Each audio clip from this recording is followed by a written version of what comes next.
ഈ അർജുനുമായുള്ള ഒരു ആത്മബന്ധം എങ്ങനെയായിരുന്നു? ഒരു ഡ്രൈവറും ഒരു ട്രക്ക് ഉടമയും എന്നതിനപ്പുറത്തുള്ള ഒരു ബന്ധമുണ്ടായിരുന്നു. ഇന്നൊരു ജ്യേഷ്ഠനായിട്ടാണ് കാണല്. എന്നോടൊരു എന്താ പറയുക ബഹുമാനം കലർന്ന ഒരു പെരുമാറ്റമാണ് എപ്പോഴും. പിന്നെ മുബീനായിട്ടൊരു സുഹൃത്ത് ബന്ധമാണെങ്കിൽ എനിക്ക് എന്നോട് സുഹൃത്ത് ബന്ധത്തിൻ്റെ അപ്പുറത്തുള്ളൊരു ഒരു ബഹുമാനം എപ്പോഴും ഉണ്ടായിരുന്നു. എന്തും ശാസിക്കാനും ഉപദേശിക്കാനും ഒക്കെ പറ്റുന്ന ഒരു ബന്ധമാണ്. ഒരു അനിയൻ തന്നെയാണ് എൻ്റെ. ആ ഇവർക്കൊക്കെ നമ്മളൊരു എപ്പോഴും ഒരു ജ്യേഷ്ഠൻ്റെ സ്ഥാനമാണ്. ആ സ്ഥാനം തീർച്ചയായിട്ടും ഞാൻ പാലിച്ചിക്കണമെന്നാണ് എൻ്റെ വിശ്വാസം. അനിയന് വേണ്ടിയാണ് ഇത്രയും ദിവസം ഈ കഷ്ടപ്പാടുകളും ബുദ്ധിമുട്ടും എല്ലാം സഹിച്ചത്. തീർച്ചയായിട്ടും അതിപ്പം നമ്മളെ വീട്ടിൽ നമ്മളെ അനിയൻ ഇതേമാതിരി ഒരു അപകടത്തിൽ പെട്ടിട്ടുണ്ടെങ്കിൽ നമ്മൾ തീർച്ചയായിട്ടും ചെയ്യേണ്ട നമ്മളെ കടമ ഉണ്ടല്ലോ, ആ കടമ തന്നെയാണ് ചെയ്തത്.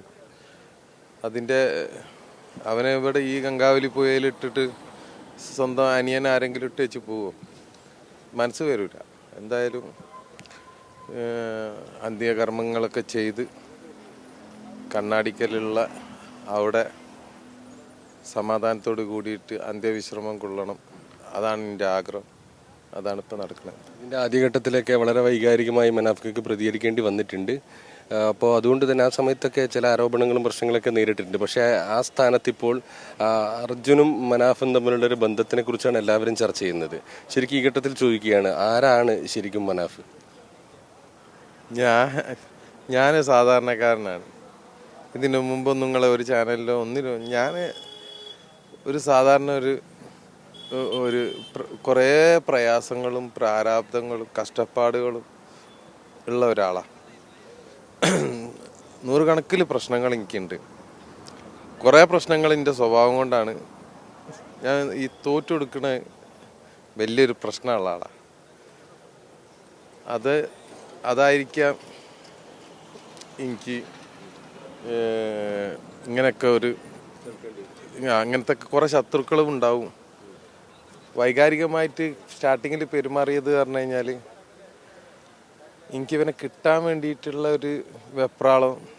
അതിൽ ചിലപ്പോൾ സാധാരണക്കാരനല്ലേ, ചെറിയ ചെറിയ ഫാൾട്ടുകളൊക്കെ എന്തായാലും പറ്റും. സാധാരണ പച്ചയായ മനുഷ്യനാണ് ഞാൻ.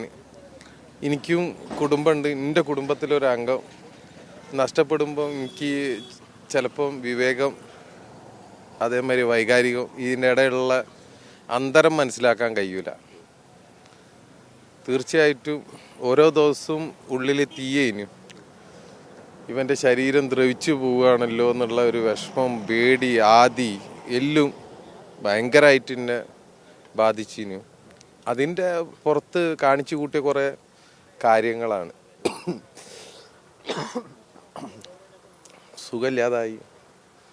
കഴിഞ്ഞ ആഴ്ച ചെങ്കണ്ണയിന് ഒറ്റക്ക് എല്ലാം ഇങ്ങോട്ട് ചെയ്യാന്നറിയണത്. കോഴിക്കോടാണ് സ്വദേശം. ഉപ്പ ഇവിടെ കർണാടക കേന്ദ്രീകരിച്ചുണ്ടായിരുന്നു എന്ന് തോന്നുന്നു അല്ലേ? എങ്ങനെയാണ് നിങ്ങളുടെ ഒരു ലൈഫ് എങ്ങനെയായിരുന്നു? ഫാദർ അറിയപ്പെടുന്ന കർണാടകയിലെ രാഷ്ട്രീയ നേതാവാണ് ആയിരുന്നു. 2011 മരണപ്പെട്ട്. കെ മുഹമ്മദ് കോയ അറിയും. സാഗര മുനിസിപ്പൽ ചെയർമാനായിരുന്നു ഫാദർ മരിക്കുമ്പോൾ. ഫേമസ് ആവാനാണ് ആഗ്രഹിക്കണമെങ്കിൽ ബൈ ഇലക്ഷന് മത്സരിക്കാനും. അതിനെക്കാട്ടിയും വാപ്പ എപ്പോഴും പറയും, പണം ഉണ്ടാക്കാൻ രാഷ്ട്രീയത്തിലേക്ക് വരരുത്, പണം നഷ്ടപ്പെടുത്താൻ ആഗ്രഹം ഉണ്ടെങ്കിൽ രാഷ്ട്രീയത്തിലേക്ക് വരണം. തൽക്കാലം എൻ്റെ അടുത്ത് പണം നഷ്ടപ്പെടുത്താൻ ഇല്ലാത്തതിനോണ്ട് രാഷ്ട്രീയത്തിലേക്ക് പോയില്ല. വാപ്പൻ്റെ വല്യാപ്പാണ് ഈ വിഷയത്തിൽ. വാപ്പനെ ഞാൻ ഈ വിഷയത്തിൽ ഒരുപാട് മിസ് ചെയ്യുന്നുണ്ട്. വാപ്പ ഉണ്ടെങ്കിൽ അവിടെ എവിടെയെങ്കിലും ഇപ്പം മുബി ചെയ്യണ മാതിരി അവിടെ എവിടെയെങ്കിലും സൈഡിൽ പോയി ഇരുന്നാൽ മതി, വാപ്പ നോക്കിക്കോളും. വാപ്പ മിസ്സായത് ഓരോ ഘട്ടത്തിലും വിഷമമുണ്ടായി. വാപ്പ കർണാടക രാഷ്ട്രീയം അറിയാലോ, പല പാർട്ടിയിലും പ്രവർത്തിക്കും.